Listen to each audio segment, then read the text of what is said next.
Welcome to Legacy Black of Power. 23 gospel legends who died tragically. No one ever imagined that the world of gospel, so often painted as a place of hope, healing, and holy fire, could also carry such unbearable tragedy. Behind those thunderous voices that once shook church rafters and lifted broken souls out of despair were lives quietly unraveling in the shadows. These weren't just singers, they were giants. They gave the world faith wrapped in melody. But when the music faded, many were left searching for peace they never found. 23 gospel icons. 23 unforgettable voices that once set congregations ablaze with spirit, silenced one by pain too heavy to bear. Their names live forever. Their songs still echo, but the torment they carried often went unseen, hidden behind the spotlight. What you're about to discover isn't just a story of music. It's the untold truth behind the hymns. A haunting reminder that even the strongest faith can be shadowed by darkness, and that not every angel in choir makes a home to heaven. Clara Ward, the gospel queen who collapsed after the applause faded. Clara Ward wasn't just a singer. She was a storm of sound and spirit. As the driving force behind the legendary Ward singers, she redefined gospel by blending raw spiritual fire with bold theatrical flair. Her thunderous voice, magnetic charisma, and fearless stage presence pulled gospel out of church pews and onto the world's biggest stages, shaking the foundations of both sacred and secular music. To her audiences, she was untouchable, a star who blazed too brightly to ever burn out. But behind the curtain, Clara was wearing herself down to the bone. On January 16, 1973, after yet another electrifying performance, Clara collapsed inside her Los Angeles home. She never woke up. Just 48 years old, she had been struck by a second devastating stroke. The final blow, 6 years after her first had left her partially paralyzed. The truth was heartbreaking. Clara had been performing through unimaginable pain. She sang and traveled not for vanity or applause, but out of sheer determination to keep her group alive and her legacy intact. But financial burdens, endless fights over money and artistic direction, and the loneliness of betrayal within her own circle weighed heavily on her spirit. The very ensemble she built became the source of her deepest heartbreak. Even as her fame soared, traditional church leaders turned against her, calling her fired performance style too worldly and even blasphemous. Those words cut deeper than any rival's jealousy. In the silence after the spotlight, Clara turned to alcohol, trying to numb the sting of criticism and the pressure of her failing health. But the drinking only worsened her already dangerous high blood pressure. There was no final redemption arc, no triumphant farewell. Clara's last curtain call came quietly, in her own home, surrounded not by fans or flowers, but by the silence of a life cut short, a woman who gave everything she had until there was nothing left to give. Her sudden death stunned the gospel world. A titan had fallen, leaving dreams unfinished and brilliance underappreciated. Yet today, Clara Ward is remembered not only for her earth-shaking voice, but for the sacrifice behind it. She poured her heart, soul, and body into her music, and in the end, she gave her life for it. Mattie Moss Clark, the gospel queen who died in pain, surrounded by division. Mattie Moss Clark wasn't just a gospel legend. She was a storm, a teacher, and a visionary who reshaped the very soul of black church music. With her powerful voice and groundbreaking choir arrangements, she didn't simply guide the Clark sisters. She built them into the most celebrated female gospel group in history. Fierce, uncompromising, and unshakably driven, Mattie was more than a leader. She was the pulse of a movement. But behind the brilliance was a woman burdened with battles few ever saw. Her final years were not gilded with the honor she deserved. Instead, they were marked by heartbreak, illness, and unrest. On September 22, 1994, Mattie's extraordinary journey ended in a Detroit hospital after a massive heart attack. Diabetes had already stolen much from her, her vision in one eye, her leg, and the strength of her heart and kidneys. Yet even in that fragile condition, she refused to stop. From her wheelchair, she commanded choirs with fire, shouting out instructions, pushing her daughters, and pouring out her last reserves of energy until her body could give no more. She was not only the single mother of 5 daughters, She was a warrior in a world that often resisted her brilliance. While she was revolutionizing gospel, many church leaders accused her of making the music too flashy, too modern, too worldly. The very community she uplifted often turned against her, and her family bore wounds as well. Years of tension over her strict leadership, fame, and finances grew heavier as her health declined. And after her passing, those fractures split wide open. What had once been a unified dynasty of gospel royalty became marred by division. Mattie Moss Clark left more than timeless music. She left behind unresolved pain, fractured bonds, and a legacy that still sparks battles today. She gave gospel everything she had. Yet in the end, she didn't pass away as a crowned queen, but as a weary soul, alone, broken, and surrounded by echoes of conflict. Her story is a haunting reminder.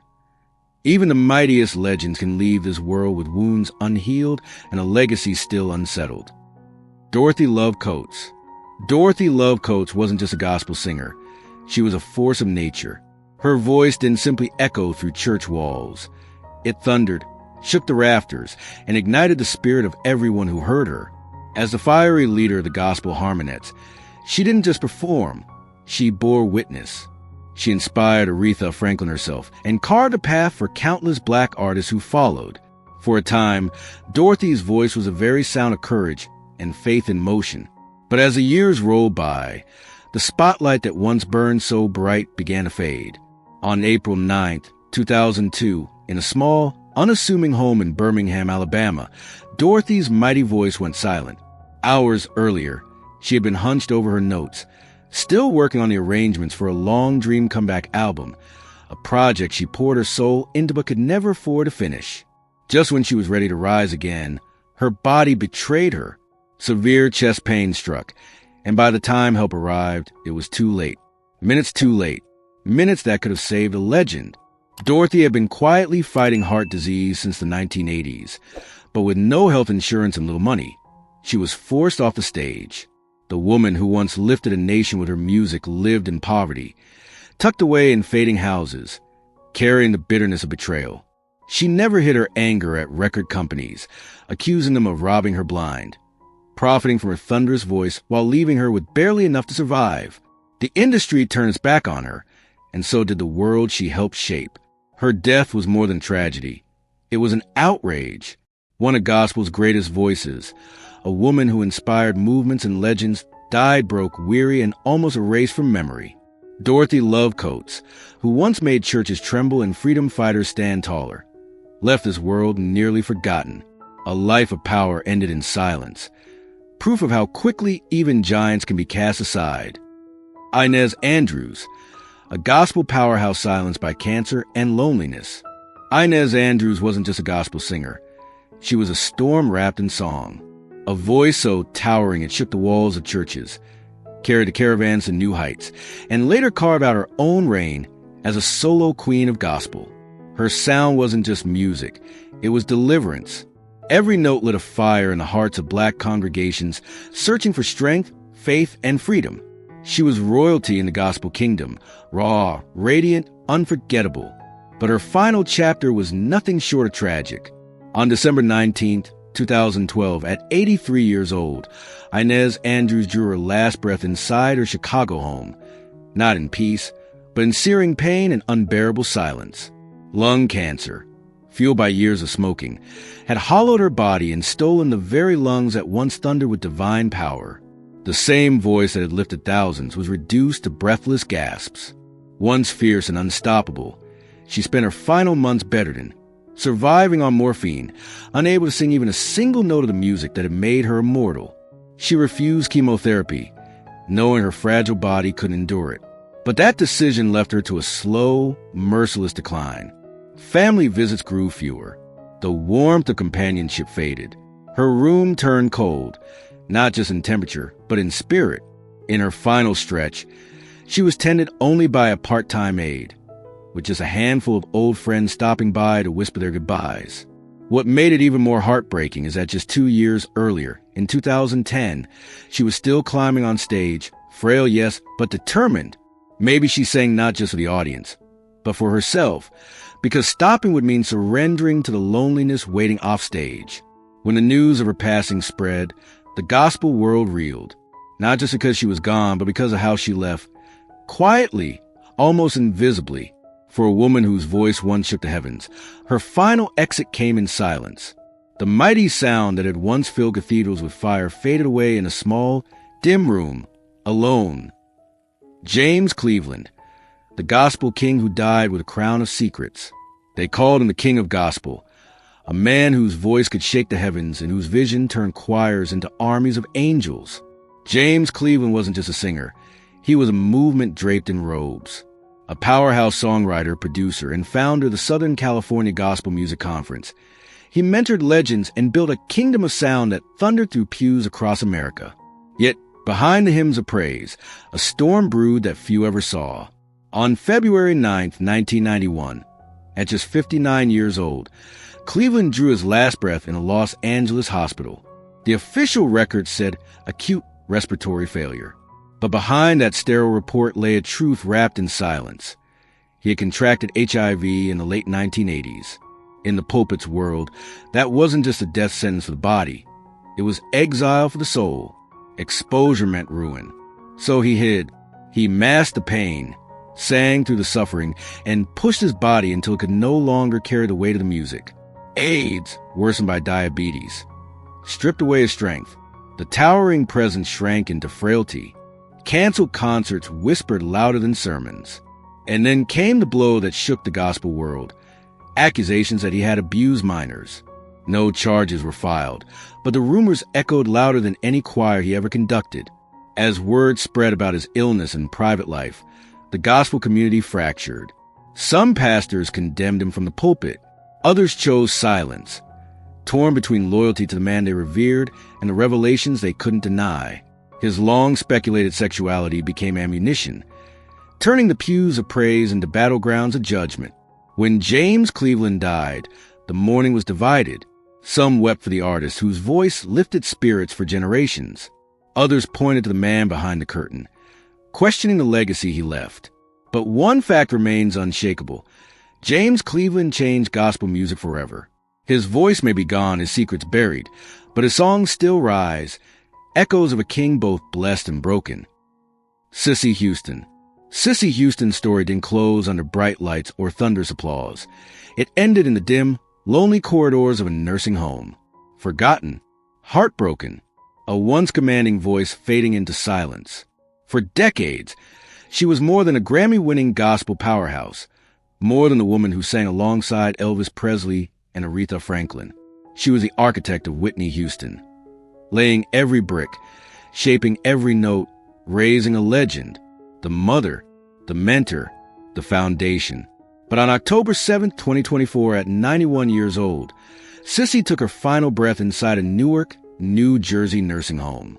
After nearly 6 cruel years in the grip of Alzheimer's, she no longer knew her family, her music, or even herself. The same woman who once filled churches with fire and power now lay silent, her brilliance dimmed to whispers in sterile halls. Her body surrendered quietly in her sleep, claimed by multiple organ failure. Yet for those who knew her journey, it felt like the last page of a long, heartbreaking unraveling. Whitney's death in 2012 shattered her mother's soul.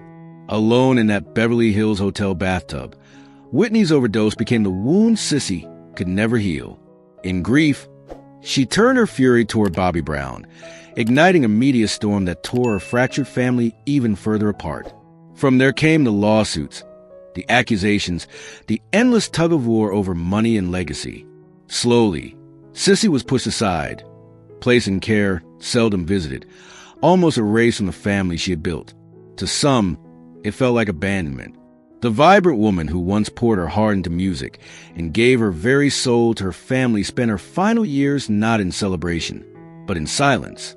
No spotlight, no applause, just the slow, tragic fade of a queen left without her crown. She deserved more than this ending. Much more. Willie Neal Johnson, the collapse, the chaos, and the gospel king's final tragedy. Willie Neal Johnson wasn't just a gospel singer. He was a storm, a force of nature whose voice could shake the rafters and lift souls straight to heaven. With the gospel keynotes, he didn't just perform. He commanded the stage like a preacher at the pulpit. He shouted, he wept, he set crowds on fire. His music wasn't background. It was an experience. His voice carried hope, healing, and raw power that generations would never forget. But on January 10th, 2001, that mighty voice fell silent forever. The day began like any other. A rehearsal in a small Tyler, Texas studio. The gospel keynotes were tuning up, spirits high, preparing for yet another show. Laughter filled the room, until it didn't. Without warning, Willie clutched his head, staggered, and collapsed. Chaos erupted. Bandmates shouted his name. Someone scrambled for phone. Sirens wailed through the streets. But by the time the ambulance doors slammed shut, the fight was already slipping away. His heart gave out on the ride to the hospital. Doctors later revealed the truth: a massive stroke brought on by years of untreated high blood pressure. Just like that, gospel music lost one of its greatest soldiers. The news ripped through the gospel world like lightning. Fans wept. Fellow artists reeled in disbelief. How could the man who just hours before preparing to raise the roof now lie cold on a hospital gurney? Yet the tragedy ran deeper than his sudden death. Behind the curtain, Willie's life had been unraveling for years. Court battles over copyrights and royalties drained him, financially, physically, and spiritually. The stress weighed heavy. Once a man who thrived on spreading joy, he spent his final years fighting bitter legal wars to protect the legacy he had built. After his passing, the fractures widened. The gospel keynote splintered, torn apart by disputes and uncertainty. His family, once bound by music, became divided by ownership and control. The harmony he created gave way to silence, lawsuits, and heartbreak. Willie Neal Johnson didn't just die from a stroke. He died from a lifetime of carrying burdens too heavy for one man to bear, battles fought in courtrooms, on stages, and within his own heart. His story is more than a tragic ending. It's a sobering reminder that even the strongest voices can break under the weight of the world. Jessy Dixon, the gospel legend who died with dreams unfulfilled. For more than 7 decades, Jessy Dixon was a force of nature in gospel music. A voice so powerful it shook church pews on Sunday mornings and electrified stages around the world.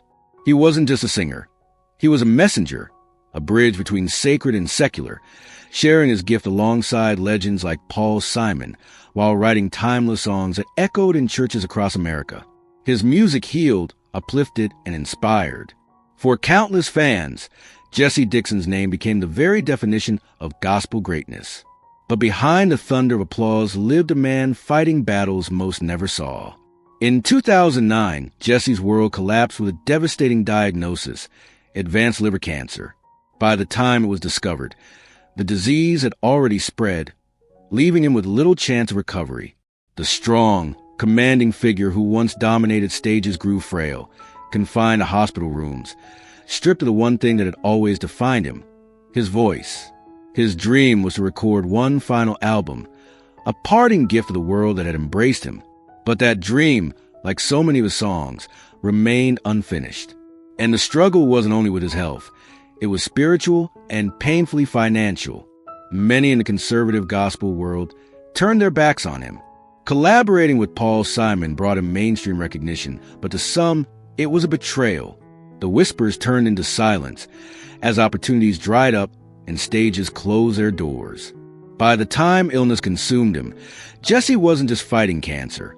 He was fighting loneliness, rejection, and financial ruin. Medical bills mounted, and to survive, he sold what he could. The man who once filled arenas was now abandoned, his legacy overshadowed by judgment. On September 26, 2011, Jessy Dixon passed away in a Chicago hospital. Not on stage, not in front of choir, but alone, his voice still forever, his final song unwritten. His death wasn't just a loss of a gospel giant. It was a haunting reminder that even legends can be cast aside, their dreams left unfinished when the music fades. Sandra Crouch, a gospel legend silenced by tragedy. Sandra Crouch was more than a gospel singer. She was a force of nature, a Grammy-winning producer, a powerhouse drummer, and the twin sister of gospel giant Andre Crouch. Sandra carved out a legacy uniquely her own. With her fiery spirit and unforgettable voice, she poured soul into every beat and every lyric. But on March 17, 2024, the gospel world was shaken to its core. Sandra Crouch was gone at 81, not from the passing of time, but from a cruel twist of fate. It began quietly in 2023. Dizzy spells, blinding headaches, a bone-deep fatigue she couldn't shake. Tests finally revealed the unthinkable, a brain tumor. At first, Sandra kept her diagnosis close, confiding only in those she trusted most. But as her health declined, she was admitted to a Los Angeles hospital for what doctors called her only chance. A risky, high-stakes operation. No one could have predicted the heartbreak that followed. Just days after surgery, Sandra suffered a massive brain hemorrhage and slipped into a coma. She never opened her eyes again. For days she lay still in intensive care. Gospel's brightest light dimmed to silence. Then in the quiet of night, her heart gave out, and the music stopped forever. Grief quickly turned to anger.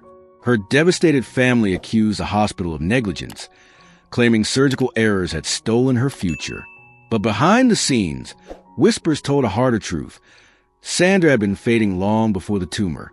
Since losing her twin, Andre, in 2015, she had carried a heavy grief. Their once inseparable bond had been strained by creative differences, leaving behind regret and a loneliness that weighed on her spirit and her health. Sandra Crouch's life was filled with faith, fire, and unseen struggles. Her death may have been sudden, but the sorrow behind it had been building for years. Today, her story stands as a haunting reminder that even the strongest voices can be silenced, not just by tragedy, but by the hidden pain no one sees. Andre Crouch. Andre Crouch didn't just sing gospel, he reinvented it. A visionary who blended the sacred with the sounds of pop, soul, and R&B. He tore down walls and carried church music far beyond the pews and into the world.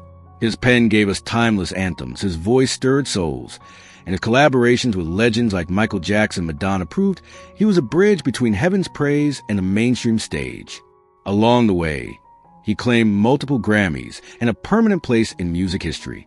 But on January 8, 2015, the music stopped, just hours before a long-awaited concert, one he had poured months of planning and passion into. Andre Crouch died suddenly in a Los Angeles hospital. The official cause, a massive heart attack. Yet behind that headline was a quieter, more devastating truth. Since 2013, Crouch had been waging a private war against pancreatic cancer. Add to that his ongoing battle with type 2 diabetes. And the cost becomes clear. He often needed 4 treatments just to get on stage. But cancel a show? Never. Night after night, he walked out under the lights, giving everything he had as if each performance might be his last. And tragically, one of them was. In his final days, his health collapsed. Hospital stays came one after another. Still, he refused to surrender the music. On the morning of his last day, his heart gave out, quietly ending a life that had thundered through choirs, stadiums, and hearts across the globe. The shock was immediate, the grief overwhelming. Yet his passing also reopened old wounds. While millions mourned the gospel giant who changed the sound of faith, others revived long-held criticisms. That he blurred the sacred with the secular, that his 1982 drug arrest cast a shadow over his legacy. Social media lit up with debate. Reverence on one side, reproach on the other. But through all the noise, one truth remains unshakable. Andre Crouch died doing what he loved. His music wasn't just notes and lyrics. It was sacrifice, passion, and faith poured out until the very end. And passion like that never fades. It echoes. It endures. It makes legends immortal. Edwin Hawkins, the gospel giant who died in silence while the world sang his song. Edwin Hawkins wasn't just another gospel singer. He was the man who changed the sound of gospel forever with one groundbreaking anthem. Oh Happy Day, he didn't just lift souls, he lifted gospel music onto the world stage. That single song cracked open the gates of mainstream music, paving the way for generations of black artists to follow. He was the architect of the modern choir movement, a giant whose name deserved to be celebrated with joy. Yet when his life came to a close on January 15, 2018, it wasn't with cheers or applause. It was with silence, pain, and heartbreaking solitude. As plans were underway to honor the 50th anniversary of Oh Happy Day, Edwin took his final breath at his home in Pleasanton, California. He was 74 years old. For nearly a decade, he had fought a grueling battle with thyroid cancer. At first, treatment offered hope, but eventually, the disease spread to his lungs. The same body that once carried a voice of divine power grew frail, and the voice that once filled concert halls around the world fell silent. In his final days, bedridden and on a ventilator, Edwin could no longer sing, speak, or even move without help. But the tragedy ran deeper than illness. Behind the scenes, Edwin's last years were consumed by bitter legal wars over the very song that defined his legacy. Oh Happy Day had made him a household name, yet disputes over copyright forced him to sell off assets just to cover legal fees. Many in the industry whispered that he had been taken advantage of, drained by those who valued profit more than his artistry. Even within his family, division and conflict grew. Struggles over the management of the Hawkins family choir fractured the bonds closest to him, leaving Edwin isolated, weary, and choosing silence over strife. And so, one of gospel's greatest pioneers died not on a stage, not in the warm embrace of choir or a roaring audience, but in near solitude. A man who gave the world joy with a happy day left this life with very little joy of his own. His passing wasn't just a loss of a voice. It was a sobering reminder that even in gospel, fame can carry a heavy price. The haunting question remains: how could a man who gave the world its most joyful hymn leave this earth in such sorrow? Maybe now it's time we do more than sing the song. Maybe it's time we finally honor the man who wrote it. Paul Beasley's final rehearsal. The gospel legend silenced too soon. Paul Beasley wasn't just a singer. He was the voice. That piercing, soul-shaking high tenor could lift a congregation straight to the heavens. From his early rise with the gospel keynotes to his unforgettable run with the Blind Boys of Alabama, Paul embodied the very essence of gospel, raw, powerful, unrestrained. Every note he sang carried history, pain, glory, redemption. But on March 16th, 2023, what should have been a simple rehearsal in Raleigh, North Carolina, turned into tragedy. As the Blind Boys prepared to take the stage once again, Paul suddenly clutched his chest and collapsed. The room erupted into chaos, bandmates rushing to his side, paramedics fighting against time. Yet despite every desperate effort, Paul Beasley's earthly song came to an end that day. The cause: heart failure brought on by years of silent struggle with coronary artery disease. A lifetime of relentless touring, emotional pressure, and the punishing pace of gospel had finally caught up with him. The heartbreak was made sharper by its timing. Just days earlier, the Blind Boys of Alabama had received a long-overdue Grammy nomination. Paul was ready to stand before the world again, not as a forgotten name, but as the legend he always was. But fate intervened. His voice would never rise in song again, and behind the music lay scars that never fully healed. In the 1980s, Paul had split from the group in a bitter battle over money and royalties. The feud was public, raw, and divisive, shaking the gospel world to its very foundation. Though he later returned, the wounds lingered unresolved. Now, with his passing, many are left haunted by regret, wishing they'd honored him more while he was here to feel it. Paul Beasley didn't just sing gospel. He was gospel. And now, heaven's choir has gained one more mighty voice, one that can never be silenced. Rance Allen, the gospel giant silenced too soon. Rance Allen wasn't just a gospel singer. He was a revolution wrapped in a voice. With thunder in his lungs and fire in his soul, he blurred the line between preacher and rock star. For decades, leading the Rance Allen Group, he fused gospel with soul, funk, and R&B in ways the world had never heard before. He didn't just sing about breaking chains. He shattered them. That's why they called him the King of Gospel Innovation. Then, on October 31st, 2020, the unthinkable happened. Less than 24 hours after his final live stream, where he smiled, joked, and sang with the same unstoppable spirit that defined his career, the music fell silent. Rance Allen was gone. It was supposed to be routine. A simple heart stent surgery in Toledo, Ohio. The doctors said it went well.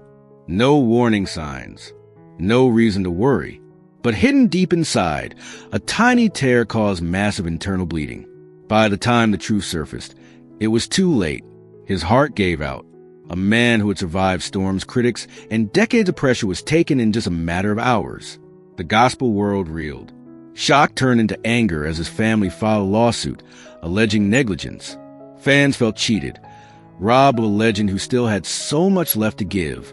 It wasn't just his passing they mourned. It was a sense that Rance Allen had been stolen from them too soon, too unfairly. But Rance's battles didn't start in the hospital.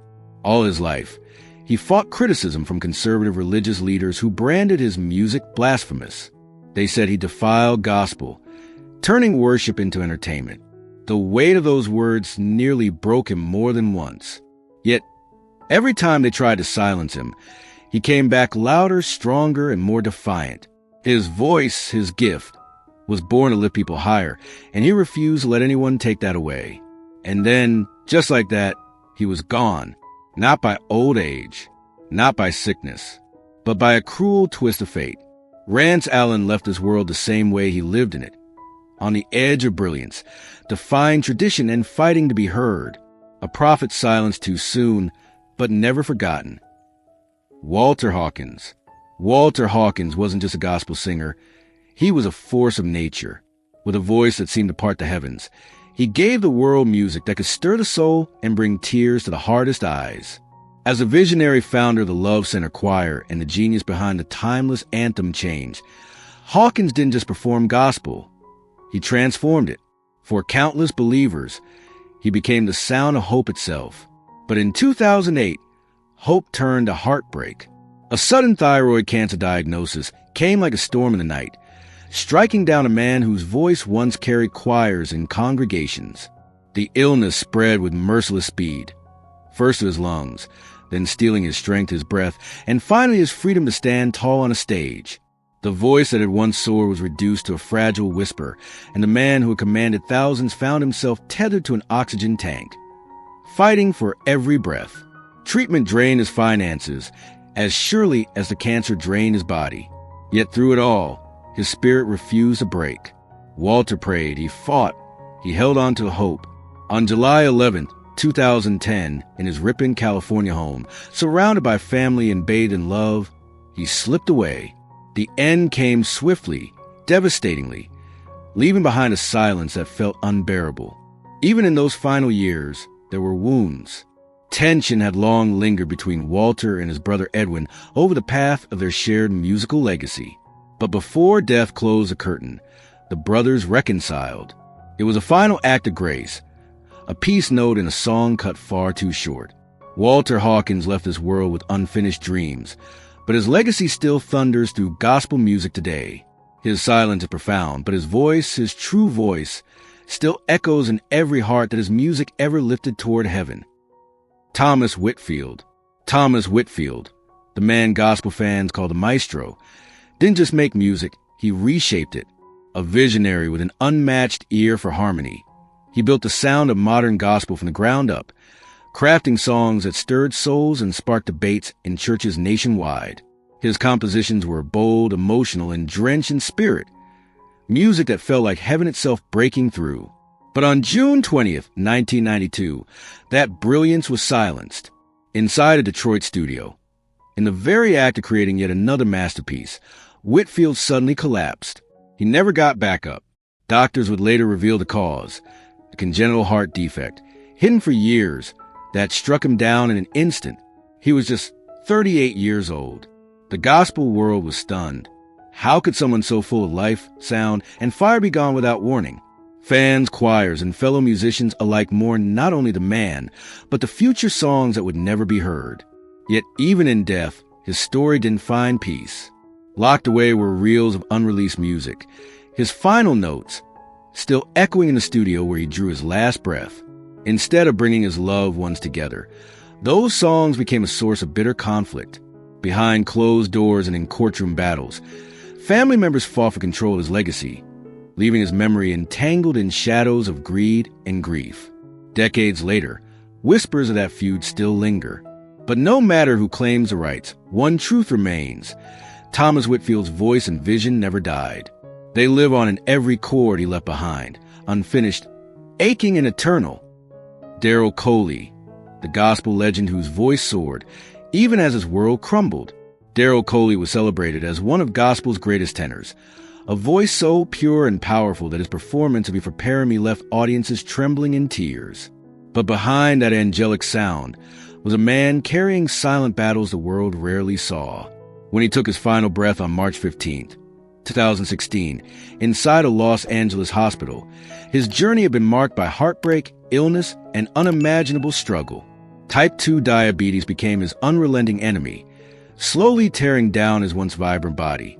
Endless rounds of dialysis drained his energy, leaving only a fragile shadow of the dynamic singer fans adored.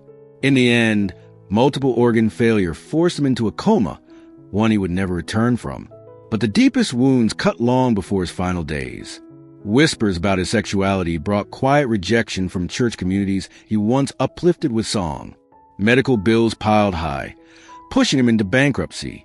The spotlight that once bathed him in glory dimmed into loneliness.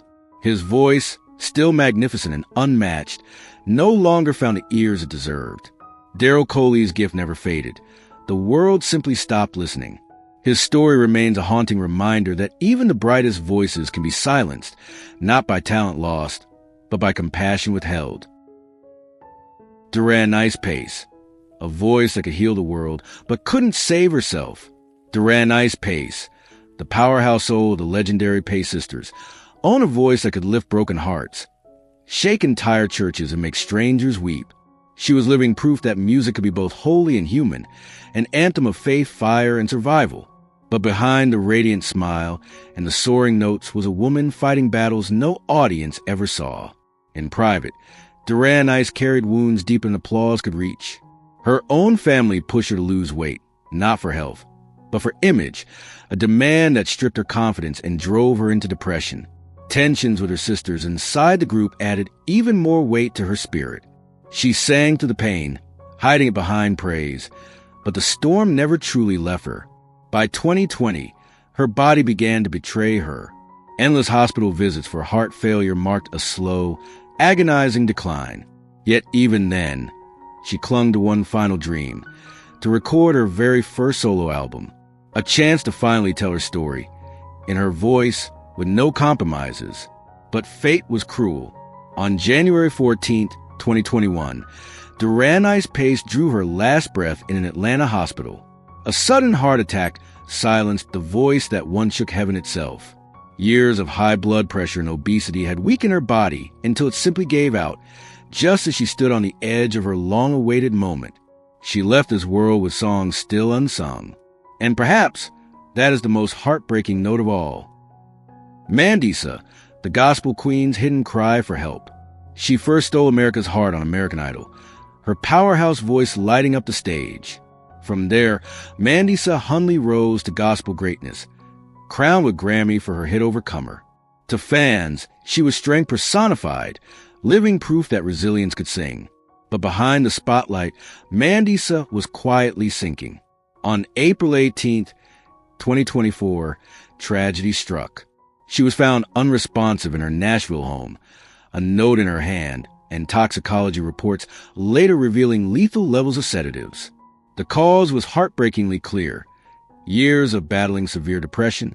Those closest to her say she was never the same after losing a dear friend in 2014. Layered on top of that grief came relentless criticism over her appearance, unyielding industry pressure, and the crushing weight of loneliness. To the world, she smiled, laughed, and sang for millions. In private, she was unraveling. Her passing sent shockwaves through the gospel community. Fans wept. Others demanded to know how someone so loved, so admired, could slip through the cracks. Social media filled with grief, blame, and disbelief. Yet one truth cut through all the noise. Mandisa had been silently crying for help for years, and when her final cry came, no one was there to listen. Orlando Draper, the gospel genius who worked himself to death. Orlando Draper wasn't just a gospel singer. He was a storm on stage. As the driving force behind Orlando Draper and the Associates, he shook churches and concert halls with electrifying performances that lifted spirits and earned him a Grammy. His voice, his passion, his fire, all felt unstoppable. But behind the thunder, Draper was quietly enduring a storm of his own. By 1995, he had been diagnosed with lupus, a ruthless autoimmune disease that attacks the body from within. Yet Draper refused to slow down. Even as fatigue drained him, even as his kidneys began to fail, he pushed through. He rehearsed, he toured, he filmed, pouring every ounce of himself into music, as if driven by something bigger than his own survival. On July 21st, 1998, during a rehearsal in Nashville, his body finally gave out. Draper collapsed on stage, was rushed to the hospital, and never woke up. Just 34 years old, he was gone, claimed by kidney failure brought on by lupus. But his passing left behind more than grief. In the days that followed, Draper's devastated family accused his management of pushing him beyond his limits, profiting off his relentless work ethic, while his health crumbled. The associates disbanded soon after his funeral, and the gospel world was left stunned, mourning not only a leader but a prophet, a man who gave everything, even his life, to the calling of gospel music. Troy Sneed. At the peak of his career, Troy Sneed was unstoppable, a towering force in modern gospel. With his electrifying anthem, My Heart Says Yes, and as a visionary founder of Tro Records, he wasn't just making music, he was moving souls. His voice filled churches, airwaves, and hearts, earning him chart-topping success and an unshakable bond with fans nationwide. But on April 27, 2020, the gospel world was rocked to its foundation. At just 52 years old, still vibrant, still creating, Troy Sneed was gone. He had been rushed to a Jacksonville hospital, gasping for air, his body overwhelmed by COVID-19. Days on a ventilator offered no relief. And then, without warning, his heart gave out. No last words. No chance for goodbye. Just silence and heartbreak. For his family, grief quickly turned to outrage. They claimed the hospital failed him. Too slow to act, too poorly equipped, too indifferent. Their cries struck a painful chord, especially in the black community, where Troy's death was seen as another devastating reminder of racial disparities in healthcare. The demand for justice echoed loudly. But no matter how fierce the cries, one painful truth stood unshaken. Troy Sneed, the gospel powerhouse, the soulful giant, the man whose music had lifted millions, was gone far too soon. Dante Hall's sudden death shocks New York and reveals a painful truth. Dante Hall was never a household name, but in New York's underground gospel world, his voice was a force, soft yet thunderous, raw yet divine. By day, he wore a firefighter's uniform, rushing headfirst into danger to save strangers. By night, he stood in the glow of stained glass windows and flickering stage lights, pouring his soul into gospel songs that could break your heart and lift it in the same breath. But on July 1st, 2024, the music fell silent. Just hours after delivering a soul-stirring performance, Dante collapsed in his living room and was gone at only 54 years old. The official cause, a heart attack. But those closest to him knew the truth ran deeper. For years, Dante lived caught between two relentless worlds, the grueling demands of firefighting and the elusive dream of a music career that never fully bloomed. Behind closed doors, he bore the sting of rejection, the exhaustion of double duty, and the crushing weight of wanting to be heard. Some whispered that he was climbing two mountains at once, and being crushed between them, his sudden passing left the city reeling, haunted by what it had overlooked. Only in death did many finally recognize the magnitude of his sacrifice, the brilliance of his gift, and the voice that should have soared far beyond small churches and late-night halls. Dante Hall gave everything he had. The tragedy is that the world only began to listen when it was far too late. LaShun Pace. From gospel glory to a heartbreaking goodbye. LaShun Pace, the powerhouse voice behind I Know I've Been Changed, was more than a gospel legend. She was a heartbeat of the Pace sisters, a woman whose voice could shake the walls of a church and bring a congregation to its knees. Her music wasn't just sound. It was salvation, a lifeline for anyone who needed hope. Every note she sang felt like a prayer straight from heaven. But behind that anointed voice was a woman carrying battles no microphone ever revealed. On March 21st, 2022, LaShun's journey came to a quiet end in an Atlanta hospital. Her body, weakened by years of dialysis, diabetes, and heart complications, could no longer contain her mighty spirit. The most haunting part? Just weeks earlier, she had delivered a fiery performance. Her last curtain call, though no one knew at the time. In her final hours, LaShun reportedly slipped into a coma and never opened her eyes again. Doctors fought to bring her back, but heaven had already called her name. And the deepest ache of all, she passed away almost completely alone. Years of family rifts over money and the rights to her most beloved songs had left her isolated, separated from those she once sang beside. For a woman who gave her life to lifting others, LaShun Pace's final chapter was marked by silence, solitude, and a heartbreaking goodbye. Kevin Lemons never made it to the stage that night. On January 7th, 2023, just hours before he was set to lead one of gospel's most anticipated performances, Kevin collapsed inside a hotel room in Atlanta. Moments later, the gospel world was left reeling as doctors confirmed the unthinkable, a massive stroke caused by a blood clot, the tragic result of years of unchecked high blood pressure and the crushing weight of carrying a choir on his shoulders. But Kevin Lemons wasn't just any choir director. He was the lifeblood of higher calling, a visionary who fused tradition with technology, bringing gospel into the digital age and daring to push boundaries.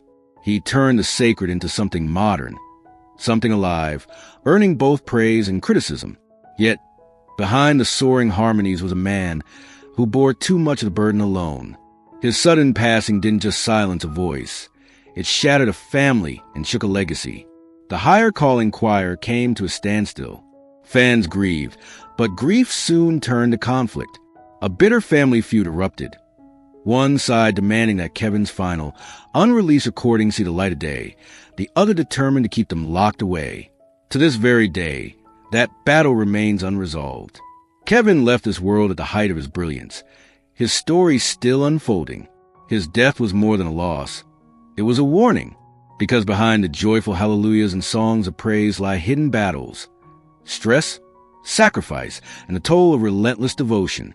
Every hymn has its heartbreak. Every chorus carries a story of struggle. Do you still remember Kevin Lemons? Which part of the story spoke to you the most? Share your thoughts in the comments. And before you go, hit that subscribe button. There's so much more to uncover behind the glow of the spotlight.